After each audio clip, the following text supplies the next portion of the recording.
Dr Sauvage, what will this mean for expectant parents in our boroughs? So for the moment, we don't anticipate any changes. These plans take time to build and to make real. So for the moment, services continue exactly as they are, so no one should make changes to their appointments or anything like that. To make the plans real, we obviously need to work through the meaning of the plans in terms of how we develop the estate, how we develop the facilities, how we work with staff, how staff understand those changes. We also need to think about various other aspects around how everything is reconfigured around the changes. So the message is that these things take time, and in the immediate sense, nothing has changed.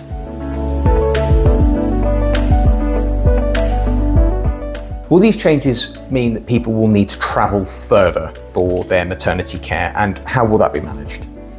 So a huge amount of work has gone into understanding what the impact of the changes will be in terms of transport links, but also time. Certainly, I do agree that for those people living in the immediate surroundings of the Royal Free, travelling to a different unit will require up to 6 minutes of additional travel time, so that is real. However, obviously we need to make sure that the impact of that is reduced as much as possible. So as part of our endeavour to bring services closer to people's homes, we will make sure that there is access to local antenatal and postnatal services within our communities, so that the impact of that extra 6 minutes is not felt on a regular basis by residents. Let's talk about the workforce. So how will these changes impact staff, midwives, obstetricians, support staff? Well, so first of all, one has to I recognise that there is uncertainty still. I have to say a huge thank you to all our staff who continue to work within the NHS, work very hard to provide the best services they possibly can to our patients and residents. So a huge thank you, and thank you for working with us as part of this programme. Obviously, we also recognise that staff want to do the best they can in the context of their day-to-day job. And it's really important to us that our staff are able to do that. And part of that also means having resilient rotas. In other words, we have enough staff to cover the work that we have to do.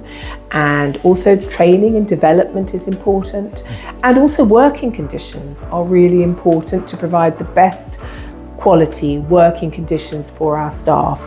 And so these are three important elements that are really pivotal to this programme of work.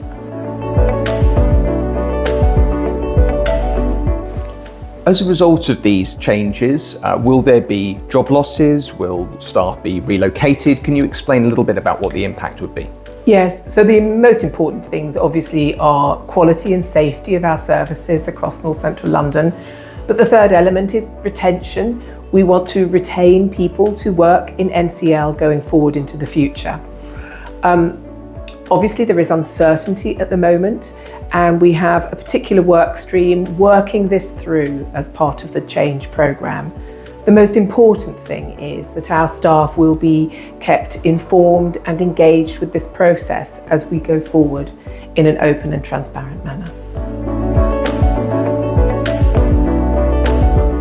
Some people might worry that this is a cost-cutting exercise rather than something that's been clinically driven or by the needs of people in the boroughs. What would you say to those concerns? So I would say that this ultimately is about quality and safety of services. We must also remember that the programme will require a huge amount of investment, so to the tune of £67 million will be invested in maternity and neonatal services across North Central London. So this is not a cost-cutting exercise, and it is really about future-proofing so that we have high-quality, safe services for our residents going forward.